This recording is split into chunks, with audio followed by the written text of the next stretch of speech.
"What is this, old man? You think we'll believe this?" The claims officer sneered, flipping through Harold Benton's decades-old service file as if it were trash. Harold stood steady, eyes calm but sharp, absorbing every insult about fake medals and exaggerated injuries. In that moment, a lifetime of courage and sacrifice weighed heavier than the officer's arrogance, and the truth was about to strike. Before we dive in, tell us in comments where in the world you are watching from. Harold Benton stood at the VA counter with his file held carefully in both hands, hoping today would finally bring some clarity. He was 82, dressed in a worn windbreaker with a few old military pins still attached. Small reminders of a life most people never asked about. When Mr. Kane, the claims officer, opened Harold's file, he treated it like a chore instead of someone's history. He skimmed the pages quickly, sighed, and made a quiet comment about how these old injury claims never match the records. Then he questioned whether Harold's injury was really from his time in service, pointing out gaps in documents that had been shuffled around for decades. He wasn't yelling or openly cruel, but the dismissive tone carried its own sting. A few veterans nearby paused, watching the exchange with concern, sensing the imbalance in the room. Harold didn't argue. He simply stood there, steady and polite, answering only when asked, letting the officer's doubts fall against the shield of his silence.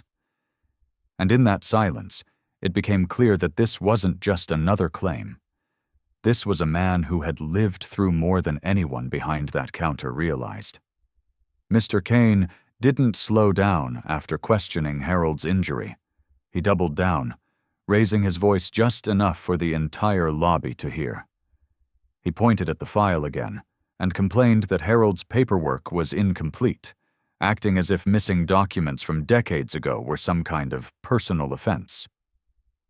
Then he leaned forward and asked why Harold couldn't answer quickly, mocking the way Harold struggled to hear certain questions.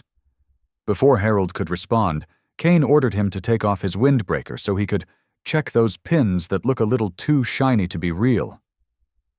The room stiffened.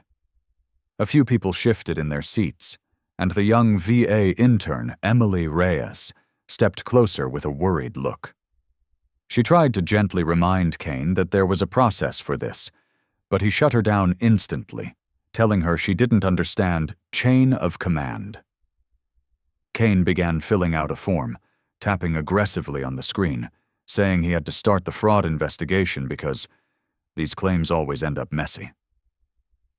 The word fraud hung in the air like an accusation no one believed. Harold stood still as Kane continued talking, but the noise around him began to fade, slipping into the background like a distant echo. In his mind, the cramped VA office dissolved, replaced by the heat of a shattered village and the taste of dust thick in the air. He saw himself much younger, crawling through broken walls toward a wounded soldier whose voice trembled over the radio. Static crackled. Bullets snapped across the rubble, and a helicopter hovered low while flames licked at its frame. Harold remembered lifting the injured man onto his back, feeling the weight of another life depending on him as gunfire chased them toward the extraction point. The memory carried its own sound, its own heartbeat, until Kane's sharp voice cut through and dragged him back into the present. Harold blinked, the past settling behind his eyes like an old photograph tucked away. He had never boasted about any of it, never felt the need to tell strangers what he carried. His quiet was not weakness. It was discipline learned the hard way. Finally, barely above a breath, he said, "I'm only here because my doctor said the pain is getting worse than I expected today." Emily watched Harold steady himself after whispering about his pain, and something inside her snapped. She couldn't stand there anymore while Kane acted like he was exposing a criminal instead of helping a veteran who could barely hold his cane. She stepped away from the counter, pretending to fetch a form, and slipped into a side hallway where the noise of the lobby softened. She opened Harold's emergency contact sheet, the paper so old the ink had begun to fade. Most of the numbers were crossed out or disconnected, but one line stood out, a single word written in block letters. Command. No name, no rank, just that one word. With her heart pounding, she dialed it. A duty officer answered, sounding bored until she mentioned Harold Benton. The line went silent, heavy enough that Emily wondered if the call had dropped. Then the officer asked her to hold. His tone completely changed. Within seconds, she was transferred again, and then again, each voice sharper, more alert, until she heard someone announce she was being connected to General Robert Hale's office. The same General Hale veterans still spoke about with respect. When Emily explained what was happening, that Harold Benton was being accused of faking his service, the quiet on the other end shifted instantly. Chairs scraped. A voice demanded confirmation. And then the general himself stood, his tone turning urgent as he ordered transport, honor detail, and immediate movement. Within minutes, the message was moving through the chain of command like a spark catching dry grass. Harold Benton had resurfaced, and he needed them. Kane was moments away from submitting the fraud report, his finger hovering over the final confirmation, when the VA lobby doors slammed open hard enough to shake the frame. Every head turned. Two soldiers in full dress blues stepped inside, their posture straight, their expressions carved from stone.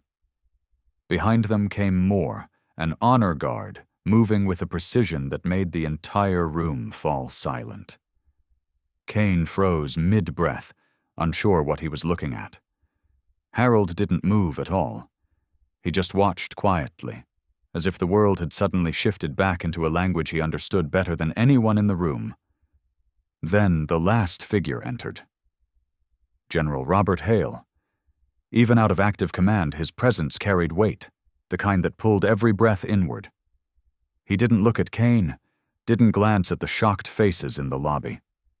His eyes went straight to Harold, standing alone at the counter. The general's boots echoed across the polished floor as he walked toward him, each step building a pressure that tightened the air. When he stopped in front of Harold, the room held its breath. And without hesitation, General Hale snapped into a sharp, perfect salute, not a polite gesture, not a courtesy, but the kind reserved for the legends people whisper about.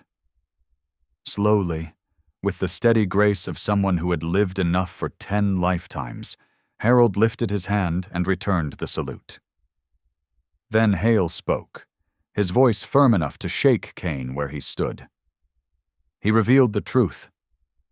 Harold Benton, retired Sergeant Major, decorated, trusted, and responsible for saving dozens of soldiers in a battle so dangerous it had been classified for decades. A man the Army still honored internally. Only then did Hale turn to Kane, his expression cold steel, demanding Harold's full reinstatement, immediate benefits, and a formal apology, on record. The lobby was still frozen when General Hale finished speaking, but the consequences moved fast. A supervisor rushed in after hearing the commotion, and when the general laid out exactly what Kane had done, the disrespect, the false accusation, the attempt to file a fraud report against a man whose record outshined entire divisions, the decision came instantly. Kane was suspended pending a full investigation, his badge taken while he stammered for words that never came. Harold didn't react. He simply lowered his salute and stood with quiet steadiness, as if all of this noise belonged to another world.